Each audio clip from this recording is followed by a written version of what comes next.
ops and on less stuff. Yo, shout out InShot. Let's do this. Now I'm serving it. Alright, so first things first, you of course add your video, and then you as well add your music. So I'm going to be using GTA by Rarin. It's a very popular montage song. Next thing you want to do is obviously trim up your video just a little bit so that the kill is pretty close. So yeah, here it is, getting the kill. So I'll just trim it to here so that I have some space to do some effects afterwards. And after that, you want to click on the music button and then tap on your sound and tap on the edit button, the little pencil. So basically here, what you want to do is you want to find out where the beat is. So I'm just going to turn on the music so they can hear me. So there's a ton of waves here, so it might be here. So yeah, right here. So you see the beat right here. This is where I want to sync my pump shot. So let's see how it looks right now. Okay, so the pump shot is right here. And the beat, I want to move it so that it's as close as possible. So it should be around here, maybe. Okay, it didn't sound very good. Let me turn up the sound. Maybe that'll maybe make a little bit of difference.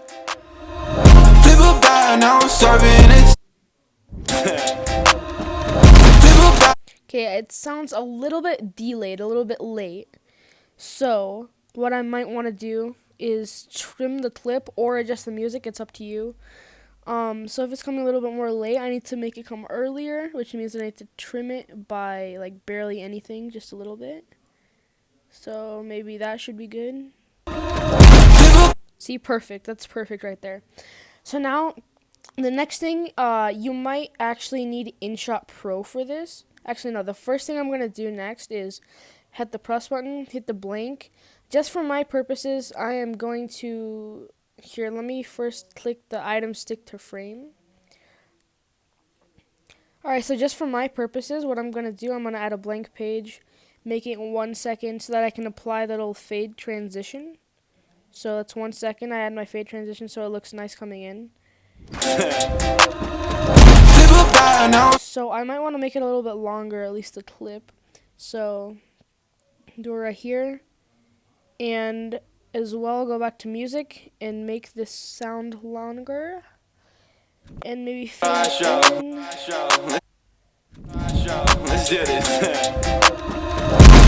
Perfect. Next thing is you want to add a filter. So I have the InShot Pro version, so I have a ton of filters here, but the ones that are also free on InShot are pretty nice. Story is a decent one. Natural is probably one of your best bets. Warm, you know, there's some decent ones without the Pro one as well.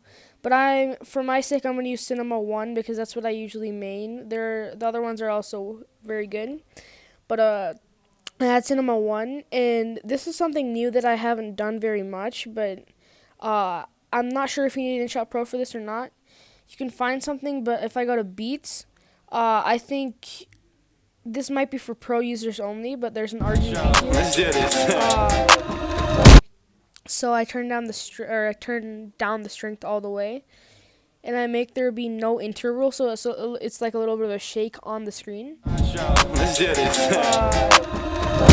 Probably less strength, very little strength is nice. There we go. That's perfect, that's perfect. Next thing that you want to do is, so on the kill, you want to add like a little bit of an effect. So if you don't have InShot Pro, then there are many effects as well, such as beats. Some good ones are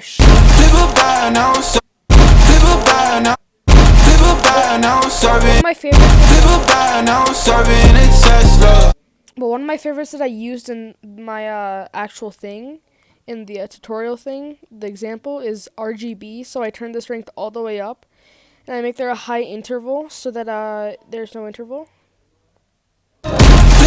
So that has a nice little match. Okay, so a quick tip for you guys on non-pro. This is recorded after I recorded that part, but if you want something similar to the RGB effect that I use here, something you could do is go to the, so I'm going to delete this for now. Go into effect, and then there's another RGB here.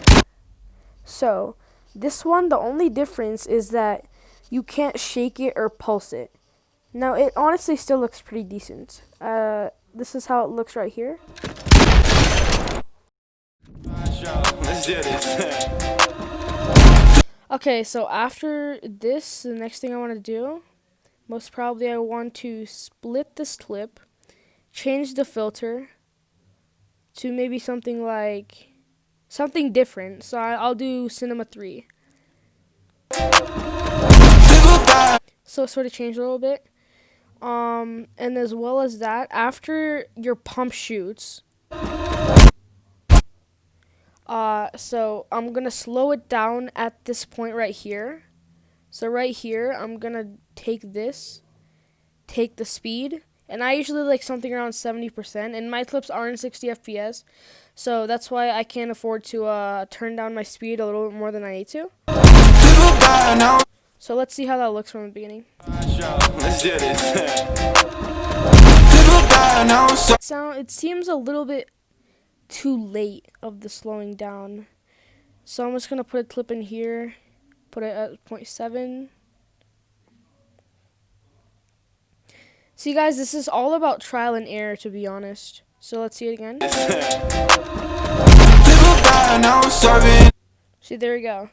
And that is basically the whole entire edit. To finish it off, I'll just trim this a little bit.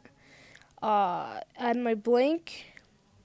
Add the free fade transition that you don't need Pro for. And I'll show you guys the finished product. Let's do this. Now I'm serving a Tesla.